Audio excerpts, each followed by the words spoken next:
Fala galera, seguinte, dessa vez a gente não tá ao vivo. Por quê? Porque eu tô viajando e eu fiquei eu vou viajar e fiquei com muito receio de, pela diferença de fuso, acabar não conseguindo manter a regularidade das aulas com vocês. Então, para a gente não perder essa sequência, tanto a aula da semana passada, quanto essa aula, quanto a próxima são aulas gravadas, tá bom? Então, o que acontece? Hoje, nosso tema é a doença carotídea. O que a gente vai falar? Sobre quais os sinais e sintomas de uma doença carotídea, da onde vem a clínica, como que você vai identificar o que está acontecendo.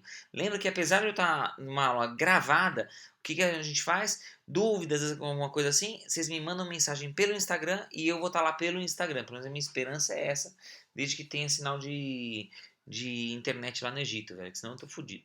Vamos lá. O que acontece? Você tem o seguinte, para a gente poder entender, a doença carotídea ela pode levar a isquemia cerebral, tá? Cerebral. Daí o que acontece? Isso aqui pode ser apresentar quais as principais causas de isquemia cerebral. Você tem três mecanismos principais. Mecanismos. Você pode ter isquemia cerebral por algumas coisas que são as seguintes. A principal causa de longe é o que a gente chama de microembolização. O que acontece? O que é microembolização? Você tem, por exemplo, uma placa ulcerada. Essa placa ulcerada, ela acaba formando agregados plaquetários. Esse agregado plaquetário que se gruda na placa, conforme vai passando o fluxo, ele empurra esse agregado, ele se desprende e isso aqui acaba embolizando, forma um trombinho e esse microtrombo ele vai lá para frente. E ele vai entupir um vasinho pequenininho, esse vasinho pequenininho vai entupir num vaso da cabeça, vai azedar a irrigação de alguma coisa na cabeça. E isso vai dar o sintoma da isquemia. Isso é a principal causa das isquemias cerebrais, tá?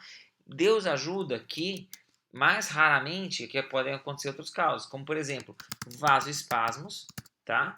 Pode acontecer em algumas situações e mais raro ainda pode acontecer o que a gente chama de oclusão aguda arterial. Você tem um êmbolo maior, esse êmbolo maior, por exemplo, fecha uma carótida inteira, aí azedou o pé do frango, né? São essas as três causas principais. E a outra coisa que tem que ficar na cabeça, ó, quais as principais fontes? Então a ideia é a seguinte: você tem a embolia como principal fator, né? Fator etiológico. Só que além disso, na realidade, é a microembolia. E o principal foco emboligênico, que é o que forma o trombo, é aonde? Onde se forma o trombo? O principal foco é cardíaco, tá? Aqui você está pensando no que? Você tem ou uma fibrilação atrial, ou as principais causas são o que? Fibrilação atrial ou uma área inativa pós-infarto, tá? Daí ele não vai contrair junto e isso daí pode ser trombogênico, forma um trombinho ali e esse trombo se desprende. São as principais causas, tá? E a principal causa não cardíaca, que é a segunda principal causa, qual que é? É a aterosclerose carotídea. Aí entra o que a gente está falando, que daí você vai ter uma placa ulcerada que microemboliza, tá? Essa é a ideia. Por isso que a gente está falando disso hoje. Esse que é o nosso foco, tá bom? Então o que acontece? A principal causa é coração, tá? E assim, se cair uma prova para você, numa prova de residência, se for, sei lá, o principal foco emboligênico para AVC, você pensar coração. Se o cara tá lá do outro lado for mau caráter a ponto de querer te mandar duas alternativas com coração, o que você vai mandar? Vai ser, tá lá, átrio ou ventrículo. A primeira é átrio e a segunda é átrio, porque é por causa de fibrilação atrial, e a segunda é ventrículo, tá? E a primeira não cardíaca é carótida. Por isso que é importante a gente pesquisar isso, beleza? Então o que tem que ter em mente? Você tem que pesquisar isso daqui. Quais os fatores de risco para doença carotídea? Como a gente está pensando em aterosclerose, são os mesmos para aterosclerose. A doença é a mesma, certo? Então o que tem que ficar na cabeça? Quais são os fatores de risco? Principal, de longe, tabagismo, tabagismo, tabagismo. Cigarro é o que dá merda. O que mais tem que pensar? Hipertensão arterial, diabetes é uma outra causa, dislipidemia, dislipidemias, tá? Que mais? Idade avançada, em especial acima de 60 anos, tá? Que mais que a gente tem que pensar? Tem fatores hereditários também, hereditariedade. É uma outra coisa que a gente tem que levar em consideração. E como que é a clínica disso? Como que é o quadro clínico? Quadro clínico de uma isquemia, cerebrovascular. Que tipo de coisa que pode dar merda aqui? Você tem 3 quadros principais que você tem que levar em consideração. Um deles é o que a gente chama de ataque isquêmico transitório, ataque isquêmico transitório, tá? Que também é conhecido como AIT, né? Ou então, se a gente pegar a sigla em inglês, é o TIA. Vocês vão achar isso muito frequente, que é o Transient Ischemic Attack, tá? Que mais?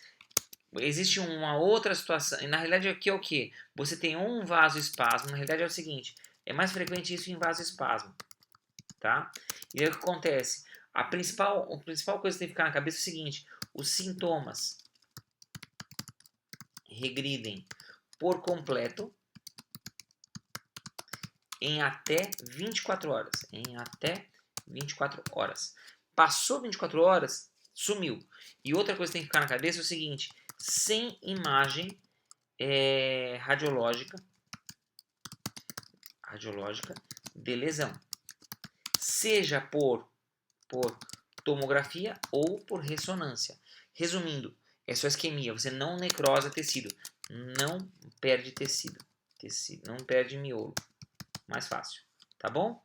Que mais? Você pode ter uma situação em que você tem o que a gente chama de déficit neurológico isquêmico reversível, que é o RIND. Esse eu não consigo te imaginar uma tradução dele em português. Os lugares que eu encontrei isso em termo brasileiro também usava a sigla RIND, que é o Reversible Ischemic Neurological Deficit, tá? O que acontece aqui? Isso aqui você imagina como uma microembolização menor. Microembolização menor. Mais ou menos assim, só para você ter uma ideia, tá bom? Semelhante a, tá? Às vezes algum neuro depois vem querer minha cabeça, porque eu estou descrevendo de uma forma meio diferente. Qual que é a ideia aqui? Você tem o seguinte, é mais ou menos como se tivesse a obstrução, a oclusão e a circulação colateral segurou a perfusão. Mais ou menos isso, tá bom? Então, qual que é o conceito aqui? Você vai ter o quê? Você tem o sintoma neurológico regride por completo também, só que leva dias a semanas. Então ele leva um tempinho, em torno de umas 2 semanas some o déficit por completo. E o que acontece? Na tomo ou na ressonância tem lesões mínimas. Tá? Tanto é que nem sempre é tão fácil você diferenciar o RIND do AIT. O que diferencia mais é a parte de clínica. Porque o que acontece? Na clínica que aparece, você vai ter o seguinte: o cara vai ter, na tomografia, por exemplo, não apareceu porra nenhuma, você não conseguiu identificar porque a lesão é muito pequena. Na ressonância, se tiver alguma lesão, ela é muito pequena também. Só que o sintoma não sumiu em 24 horas, sumiu, sei lá, 5 dias depois, 6 dias depois, tá? Esse é um conceito importante. E outra coisa que você tem é o AVC, que é o acidente vascular cerebral. Vascular cerebral.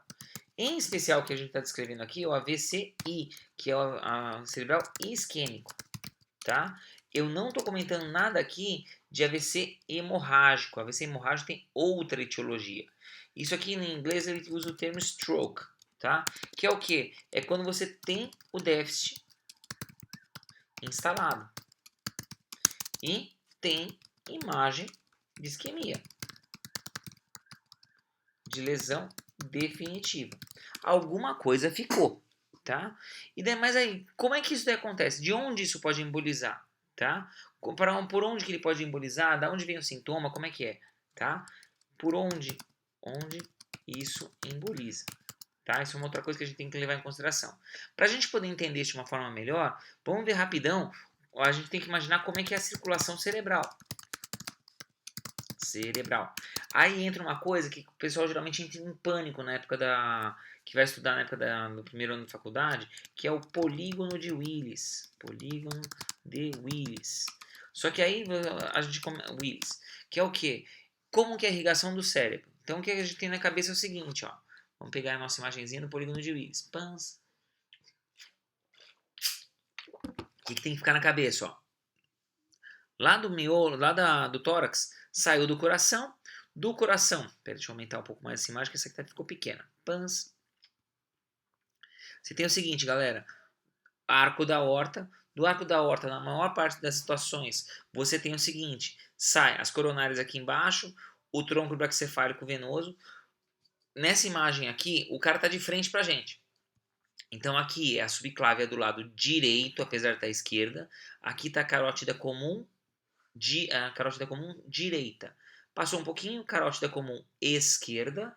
Passou mais um pouquinho, subclávia esquerda. O cara está de frente para nós, tá? A subclávia vai para o braço, a carótida vai para a cabeça, a outra carótida vai para a cabeça, a subclávia vai para o outro braço. O primeiro ramo das subclávias é o que a gente chama de artéria vertebral, tá? Então, da carótida direita sai a vertebral do lado direito, da carótida esquerda, a vertebral do lado esquerdo. Subindo um pouquinho, na altura daqui da borda superior da cartilagem tireoídea, a carótida ela se bifurca, tá? Então o que acontece? Ela vai bifurcar na carótida externa, que vai para a face, e vai para a carótida interna, que vai para o miolo, tá?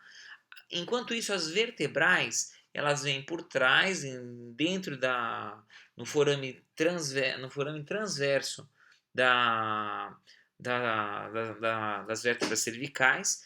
Ela vai entrar depois pelo forame magno junto com a medula e as duas se confluem numa artéria que está na frente da ponte, que é a artéria basilar. Tá? Já a carótida interna, o que acontece? Ela entra na cabeça pelo forame carotídeo e ela solta um ramo, que é a artéria oftálmica. Por que é importante essa bosta? Porque isso é importante na clínica, galera. A gente já vai pegar o porquê. Daí o que acontece? Entrou a carótida interna, ela vai formar essa maçaroca aqui ao redor do mesencéfalo. Então o que acontece? A basilar ela vai soltar ramos para trás que vão irrigar o occipital e o cerebelo, que são as cerebrais posteriores. E elas emitem um ramo, cada uma delas, que é a comunicante posterior. A carótida interna ela vai receber a comunicante posterior, ela vai emitir um raminho pequeno para frente, que é a cerebral anterior, que depois ela vai em direção, ela vai circundando o corpo caloso, né, que é a artéria do símbolo, né, que é a continuação do cerebral anterior, e a cerebral média, logo que ela emitiu esse ramo, recebeu esse raminho, ela praticamente continua para a lateral. Quando ela continua para a lateral, ela vai continuar como artéria cerebral média. A cerebral média é a que irriga os núcleos da base e giro pré e pós-central. Então, vou ficar isso mais fácil para vocês. Cadê? Ah, e outra coisa. As duas cerebrais anteriores, elas se comunicam aqui na frente, numa outra arterinha que tem logo depois, que é a artéria comunicante anterior. Então você tem um círculo aqui. Qual que é a importância disso? Alguém lá em cima, quando fez o homem, foi esperto. Então o que acontece? Se um desses vasos cronicamente fecha, lentamente os outros ramos vão compensar. É essa a lógica da coisa. Isso aqui ajuda muito, porque assim, você tem que imaginar que se você tiver uma isquemia na cabeça, azedou o cara inteiro. Então por isso que é importante ter uma circulação colateral muito rica. Beleza? Então o que acontece? Você tem essa situação aqui, tá? Então vamos lá. Você vai ter das subclávias saem as artérias vertebrais, as carótidas se bifurcam no pescoço, em interna e externa. As vertebrais se confluem na basilar, que se divide nas cerebrais posteriores e emitem a comunicante posterior para a carótida interna. A carótidas interna solta a artéria oftálmica,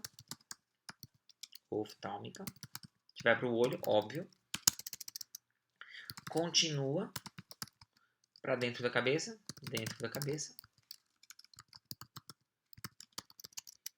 Emite a cerebral anterior, recebe a comunicante posterior, vai para a lateral como cerebral média. Irriga núcleos da base, giros pré-central e pós-central. Giro pré-central, o giro sensitivo, é onde tem um mapa do corpo, tá? Tem todo um mapa do corpo de sensibilidade. E o giro pós-central é o giro motor. Você tem um mapa do corpo que vai te mostrar qual que é a motricidade, tá? Que mais? É as artérias cerebrais anteriores se comunicam pela comunicante anterior, tá? Então pronto, tá?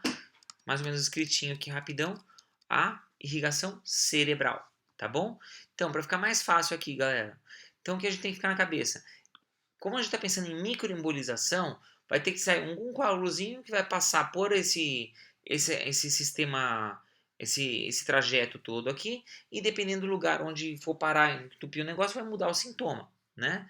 Então, para a gente poder ficar mais fácil, né? Para a gente poder entender isso mais fácil, como que é de uma forma bem mobral, tá? Como que funciona a cabeça, tá? Você tem o seguinte, de uma forma bem, tipo, for dummies total. Lobo frontal. O lobo frontal, o que ele vai te dar? Você está no lobo frontal. A sua personalidade está no lobo frontal, tá? Então o que acontece? O lobo frontal ele é irrigado pela cerebral anterior, tá? O lobo occipital. Occipital é onde é responsável pela visão, e o cerebelo também é irrigado pela cerebral posterior, que são ramos da vertebral. Aqui a principal função é coordenação e equilíbrio. E aqui visão, tá bom? Que mais? A cerebral média, você tem o giro pré-central, lembra que pré mais perto da cabeça, mais perto do olho, né? Pré-central é exatamente esse giro aqui, ó, que é giro pré-central, giro pré-central, giro pós-central, certo? E daí o que acontece? A gente tem uma outra coisa que é o seguinte, cadê? Aqui, ó. Quando a gente pensa nos giros pré e pós-central, você tem o seguinte, aqui, isso aqui é o que a gente chama de homúnculo de Penfield. Então você tem um mapa do corpo, tanto o sensitivo quanto um mapa motor. Por que a gente tem tanto controle em relação a, por exemplo, mexer a boca para ter tantos movimentos mais delicados com a boca, movimento mais delicado com a mão, tanta sensibilidade com a mão e tão pouca sensibilidade, por exemplo, nas costas? Por quê? Olha como a área sensitiva da mão ou da face é muito maior do que, por exemplo, do pé, tá? Ou, por exemplo, de outras áreas menores. Olha que interessante. Então, por exemplo, a nossa face, você tem uma área motora monstra aqui, tá vendo? Então, o que acontece? Tanto a área motora quanto a sensitiva. Você consegue ter uma sensibilidade muito maior da face do que, por exemplo, no tórax. Olha a diferença aqui, ó. O tórax está aqui, ó. Olha o tórax onde está, ó. Tá vendo como é pequenininho? São áreas semelhantes, mas olha como um componente muito menor. Então você consegue entender que, dependendo da topografia, muda o sintoma. Outra coisa, essas fibras todas, que vai acontecer com elas? Elas se cruzam, elas saem do córtex, elas vão para os núcleos da base, então exatamente mais ou menos por aqui, nessa região aqui, ó, tá? Os núcleos da base ficam por aqui, descem, e na região do bulbo ali embaixo, elas vão cruzar. Então, o lado esquerdo do cérebro controla o lado direito do corpo. O lado direito do cérebro controla o lado esquerdo do corpo. Se a pessoa é destra, os centros de fala, centros de escrita, aqueles centros mais específicos de coordenação, eles estão no hemisfério que a gente chama de hemisfério dominante. Então, o hemisfério dominante, se o paciente é destro, é o hemisfério esquerdo. Se o paciente for canhoto, é o hemisfério direito. Beleza? É essa a lógica da coisa.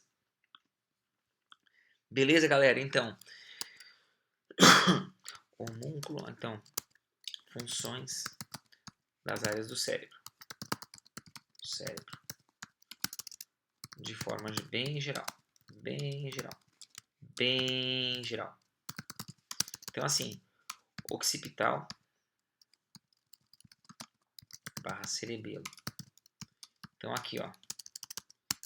Visão barra equilíbrio. Lembrando que isso aqui é topografia de território de irrigação da artéria vertebral, tá? Tanto é que quando você tem isquemia nessa região, é o que a gente chama de isquemia, sintomas vértebro-basilares, por causa que as duas vertebrais elas se juntam na basilar. Que mais? Se você tiver região parietal, aqui no nosso caso, giros pré e pós-central, tá? Então aqui vai ser sensibilidade e motricidade contralateral. Aqui a gente pensa no homúnculo de Penfield, tá? Que é o nosso mapa da cabeça. E outra coisa que tem que levar em consideração, centros de fala, que é a área de Broca, centro de escrita, tá? A área de Wernicke, todas essas áreas específicas, elas estão na região do giro temporal superior, tá? Só que é no hemisfério dominante, tá? Então, por exemplo, vamos voltar para nossa imagenzinha aqui da lateral da cabeça. O que você tem aqui, ó? Mais ou menos o centro de fala, centro de escrita. Oh, peraí, cadê? Aqui, ó. Ó, centros de fala, centros de escrita estão todos por aqui, ó.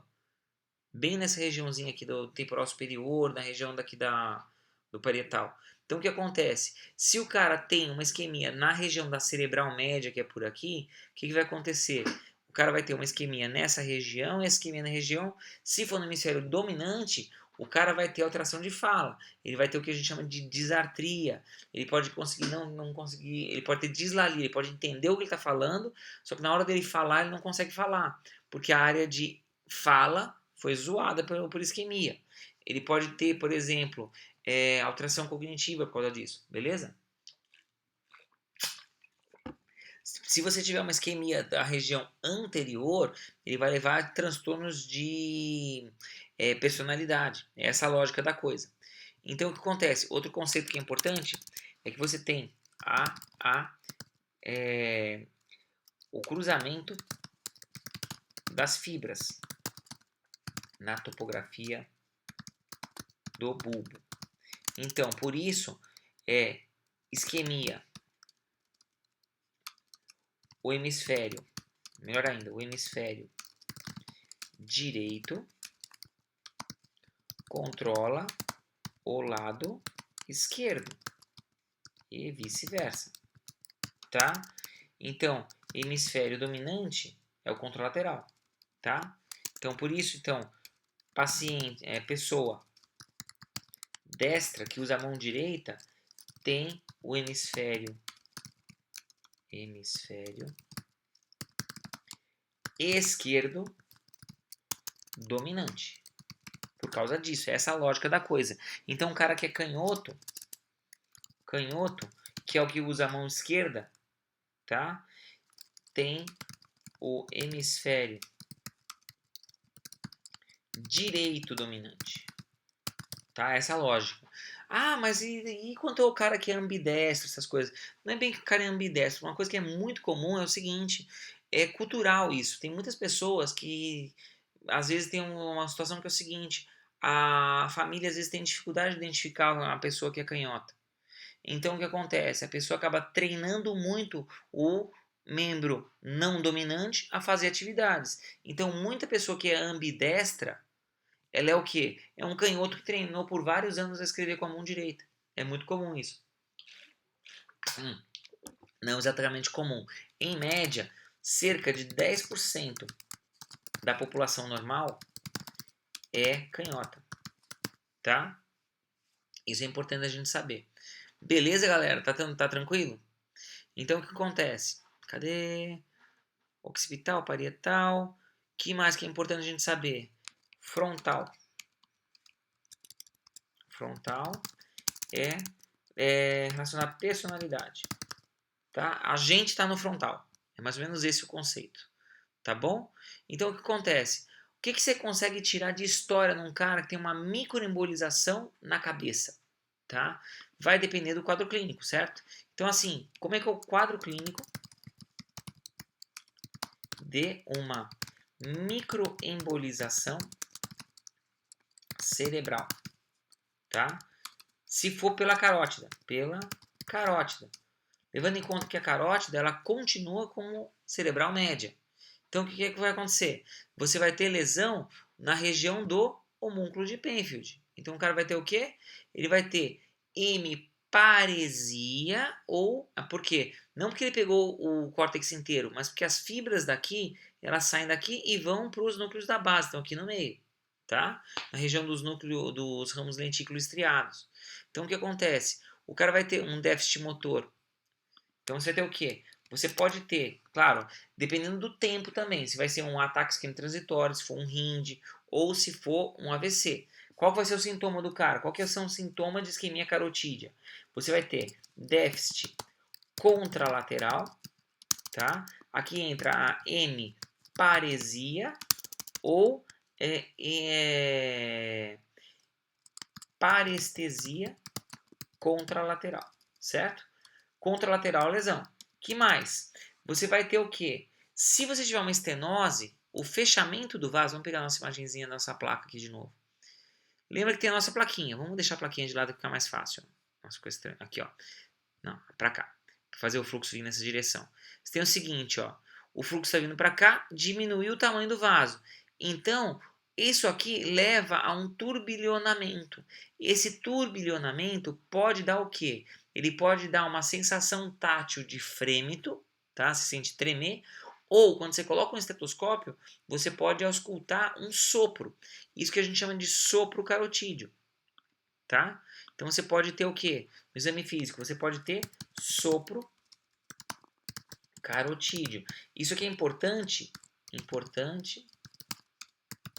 diferenciar de sopro cardíaco, tá? Então, ausculta o coração, junto com o coração você vai auscultar o braço. O braço vai auscultar o coração, a carótida. Geralmente o sopro carotídeo ele é um sopro sistólico, tá? Que está na região cervical e irradia para cima. Afinal de contas, o fluxo do vaso está indo para cima, certo? O que mais você vai ter aqui, além em relação ao quadro neurológico? Além disso, você vai ter o quê? Se a lesão for do hemisfério dominante, o que vai acontecer? Você vai ter lesão nos centros de fala e escrita. Então o que acontece? Esse é o cara que vai ter disartria, ele vai ter dificuldade de poder expor as palavras dele, ele pode ter dislalia, ele pode ter dificuldade de falar, tá?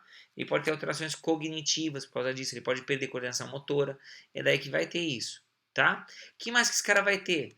Olha que legal. Isso aqui vai ter o seguinte, por exemplo, se for no corpo, você vai ter que imaginar que é todo o hemicorpo que vai estar zoado. Então o que vai acontecer?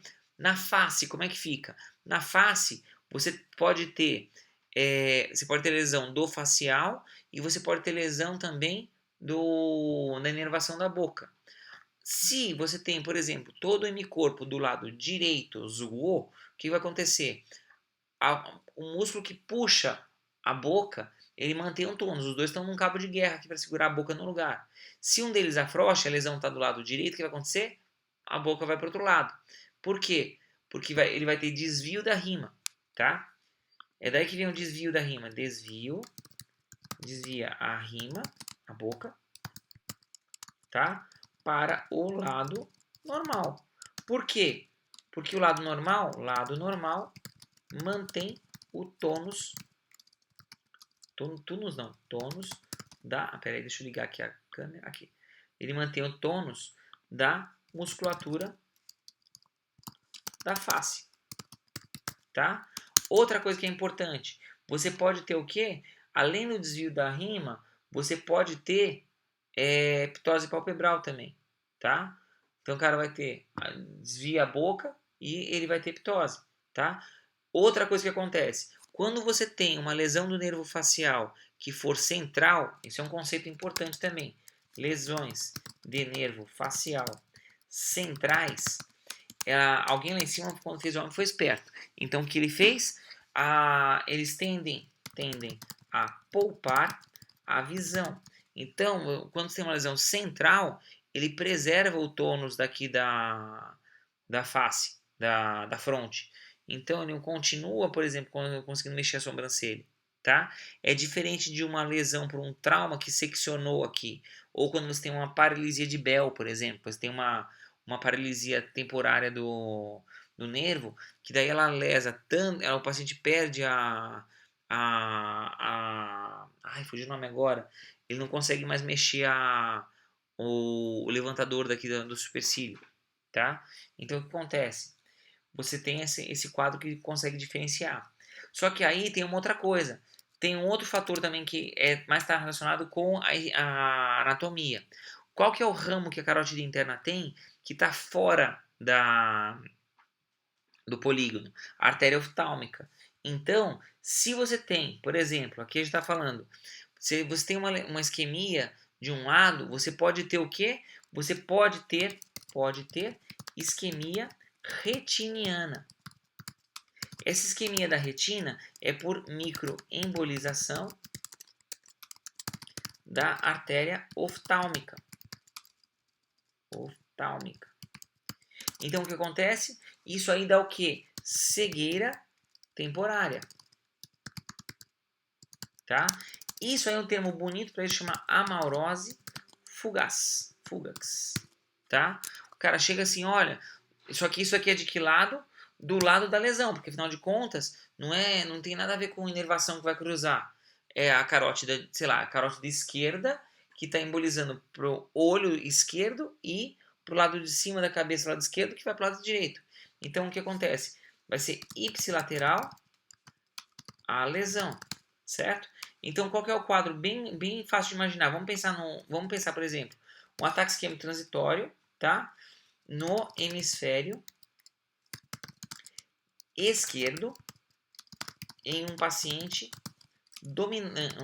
destro, que usa o lado direito como dominante.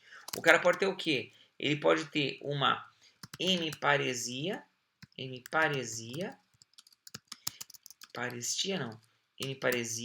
né? À direita, tá? Ele pode ter desvio da rima para esquerda, porque é o lado que está com a fronte boa.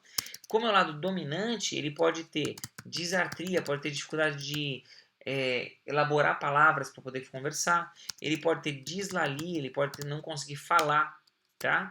Que mais? E ele pode ter cegueira temporária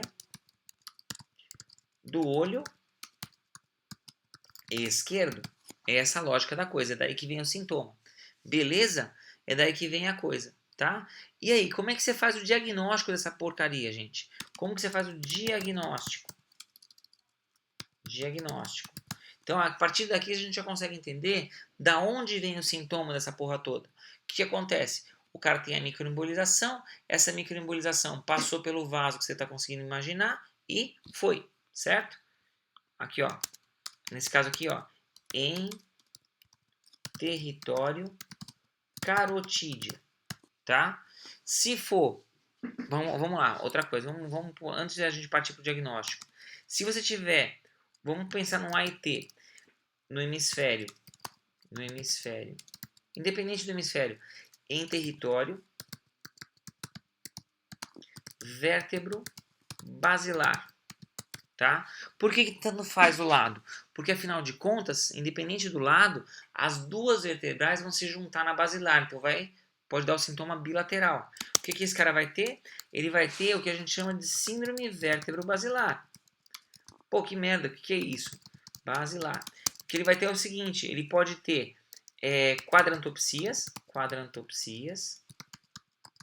mas o que é mais claro, mais óbvio, que grita quando você olha, ele pode ter vertigem, tá? Por causa do cerebelo, e ele pode ter disbasia. Disbasia quer dizer o quê? Ele tem que alarga a base para andar. O cara começa a andar base larga. E outra coisa que ele pode fazer, ele pode ter queda da própria altura sem perda de consciência. Tá? Isso é uma coisa que é importante de entender, tá bom? Por que isso é importante? Porque o cara vai pegar, ele vai ter uma alteração literalmente na perda do equilíbrio. Uma situação que isso pode acontecer, que a gente às vezes pega, isso, Deus ajuda, não é tão frequente, mas é uma coisa que clinicamente, a fisiopatologia é muito louca para você entender. Ó. Vamos pegar aqui o polígono de Willis de novo.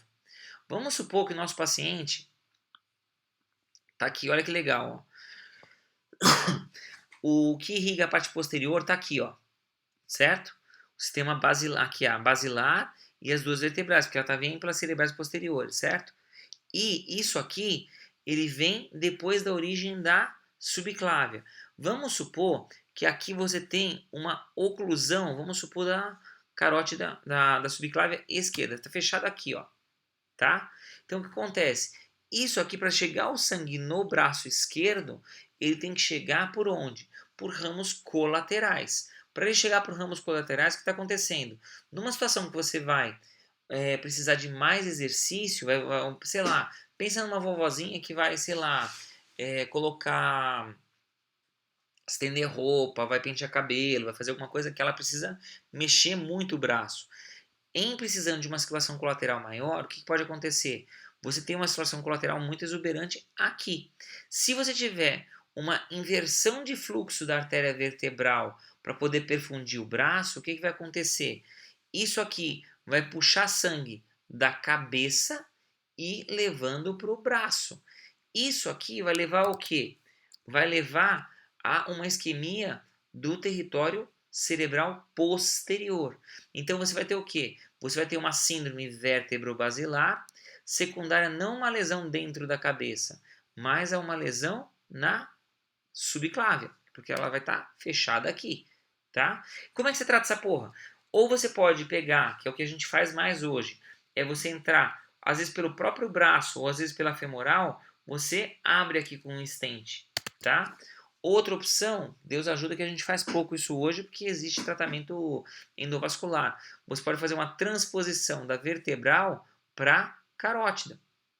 Outra coisa que você pode fazer, você pode transpor a carótida externa com a vertebral. São outras situações que você pode fazer, tá?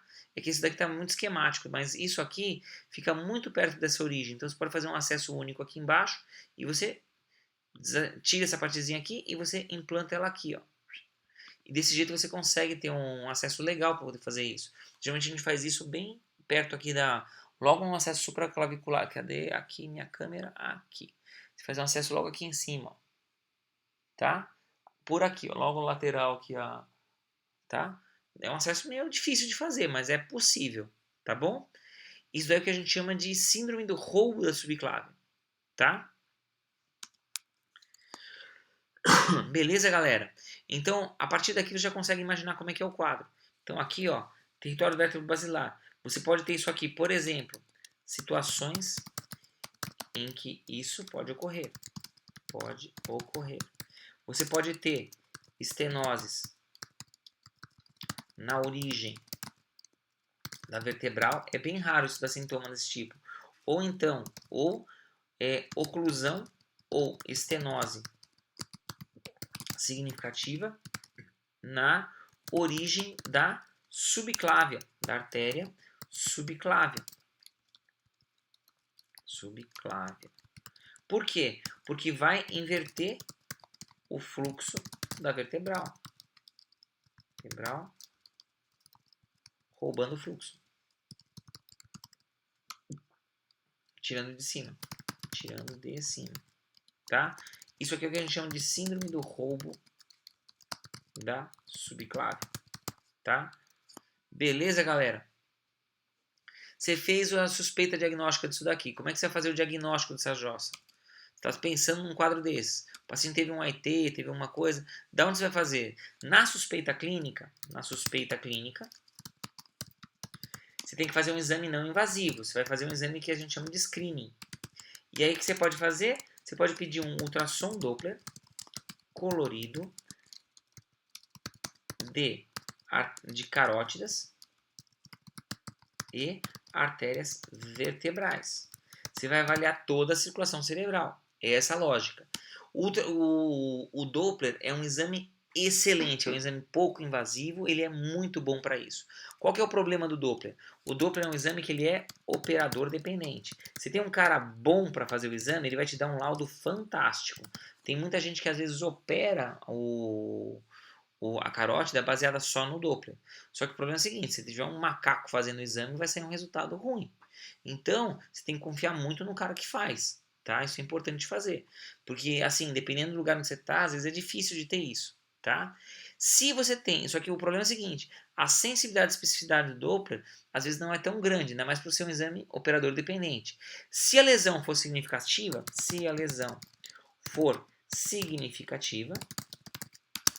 o que você pode fazer? Você pode fazer um exame confirmatório.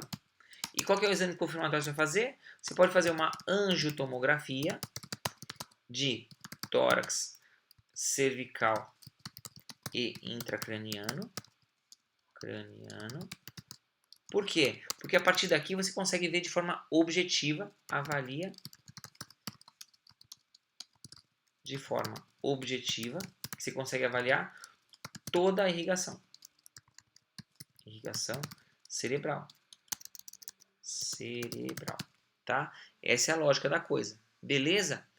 Então o que acontece? A arteriografia também é uma ótima opção. A arteriografia, ela é o que a gente chama de padrão ouro. Por enquanto ela é padrão ouro. Daí o que acontece? Hoje em dia o que a gente tem de conceito é a angiotomografia, ela é semelhante à arteriografia.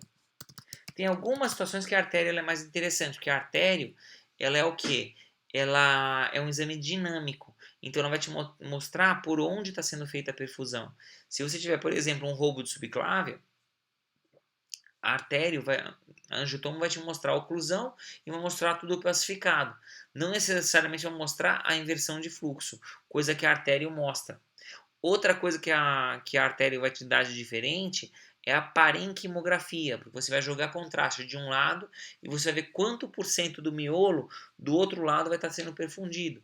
Se você não tiver, por exemplo, um polígono completo, se você não tiver todos os ramos comunicantes, às vezes você pode ter uma isquemia violenta, uma oclusão violenta, uma estenose violenta de um lado e ela não vai perfundir o lado contralateral, realmente vai ficar isquêmico. Você não vai ter uma reperfusão pelo outro lado, tá? Isso é uma coisa que a artéria vai te dar, mas não necessariamente um angiotomo, tá? Outro detalhe é que a arteriografia ela é um exame mais invasivo. Implica numa punção arterial, implica em você manipular com um catéter no arco da aorta, que pode embolizar também alguma coisa, tá? E outro conceito que é importante, galera, aqui, em relação a graus de estenose carotídea, tá? Lembra que o problema é microembolização, né? Então o que acontece? Uma oclusão, se tá entupido, galera, oclusão não emboliza. Por quê? Tá fechado, vai subir por onde? Tá? Então, se a oclusão não emboliza, se a oclusão não vai mandar nada para cima, não tem indicação de recanalizar, tá? O princípio não é uma isquemia por falta de sangue. A ideia é microembolização. O cara faz tipo um dedo azul na cabeça. É essa a lógica da coisa, tá? E quando que a gente tem que ver são os graus de estenose, tá? Então, se você tiver, o que a gente tem de conceito hoje é o seguinte: se você tem uma estenose, ela pode ser se você tiver uma estenose acima de 70% no paciente assintomático, nunca teve nada, tá? Esse paciente ele tem um risco muito alto de ter evento embólico.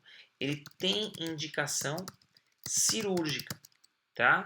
Se você tiver uma estenose acima, no paciente sintomático. O que é um paciente sintomático? Ele teve AIT, RIND ou AVC há 6 meses, tá? Isso é um conceito importante, tá? Claro, na topografia que a gente está avaliando. Se ele tiver uma estenose acima de 70%, ele tem um risco muito grande de ter lesão. Também tem indicação cirúrgica, tá? Se ele tiver uma estenose entre 50% e 69% com uma placa ulcerada, a gente consegue avaliar isso. Como que seria uma placa ulcerada? Você vê que tem contraste dentro da placa, seja numa arteriografia, seja numa angiotomografia. Isso aqui, esses dois têm indicação. Melhor ainda, vamos colocar assim, ó.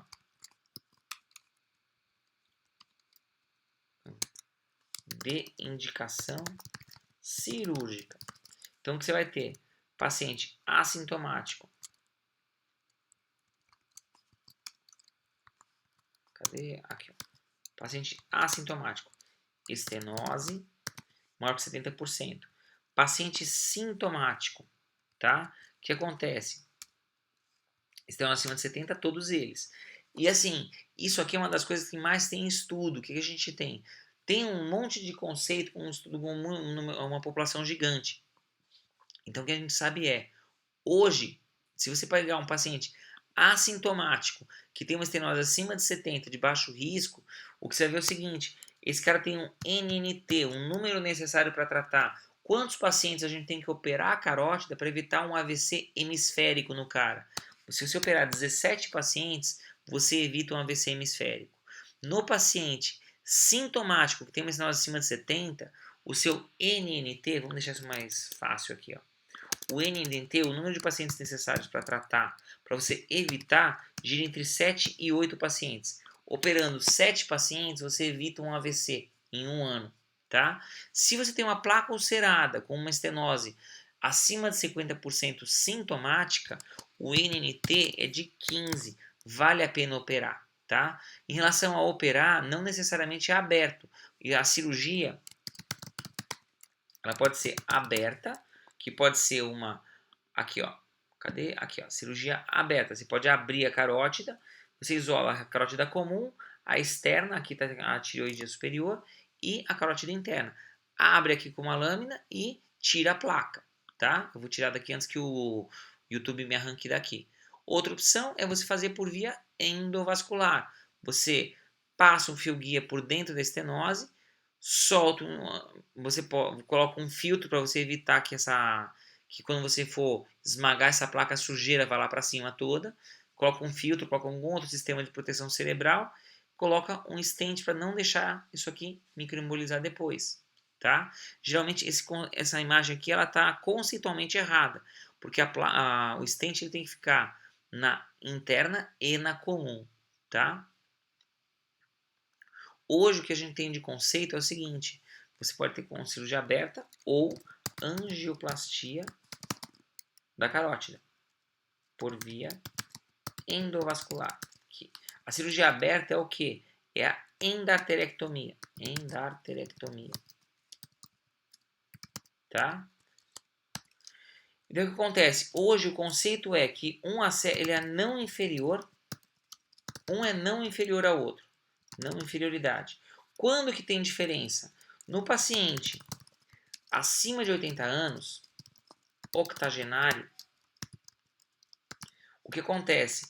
Ele tem uma maior tendência a déficit cognitivo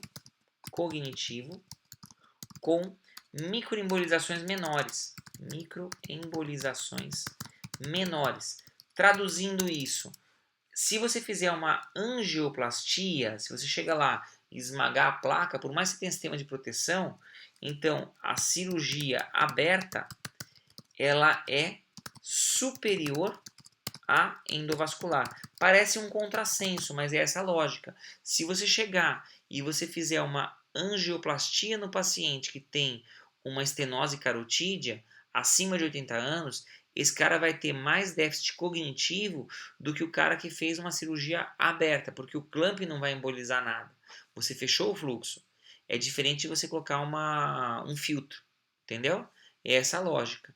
Mas existem também indicações formais de endovascular.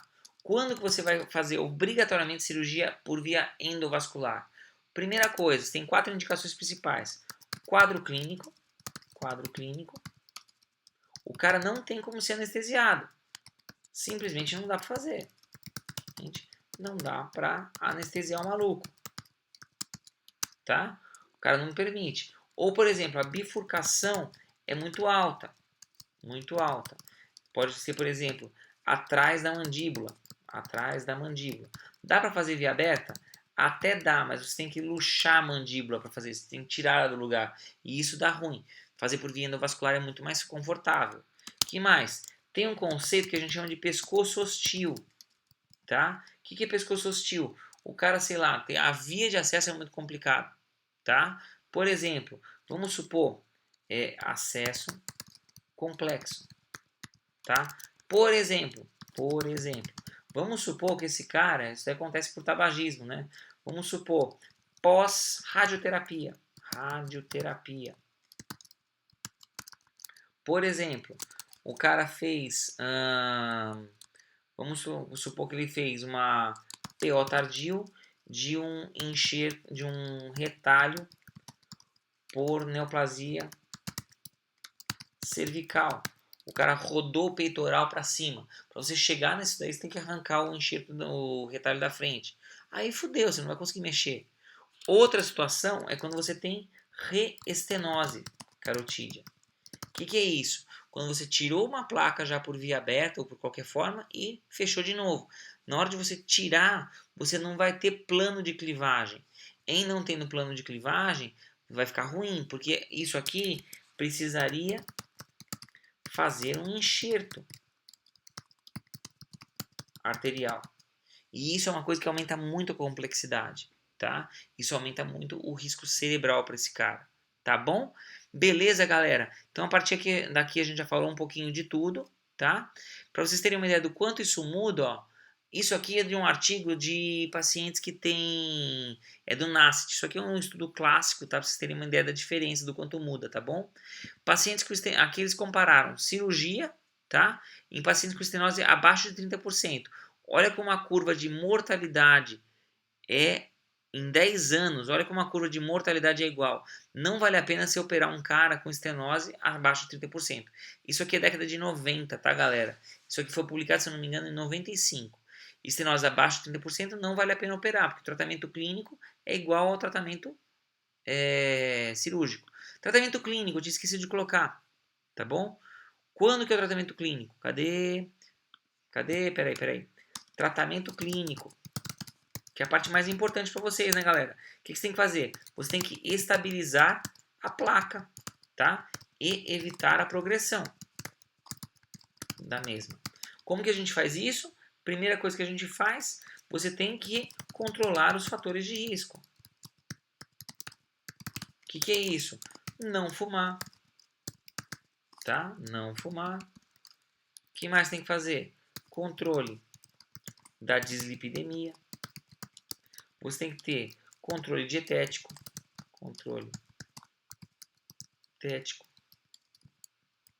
Que mais? Controle pressórico. Tá? Que mais? Você pode fazer também uma coisa que é fundamental nesses pacientes, antiagregação. plaquetária, porque daí você vai evitar que você tenha os agregados plaquetários na placa, esse agregado vai embolizar. Outra coisa que vai estabilizar a placa. Como você vai estabilizar a placa? Uso de estatinas, tá? Tem muita coisa falando disso, tá bom? Então, a estatina você pode usar mesmo se o colesterol estiver normal, precisa estar usando. Precisa, nem que seja uma dose mínima, precisa usar, tá bom? Então, essas são as indicações principais, tá bom?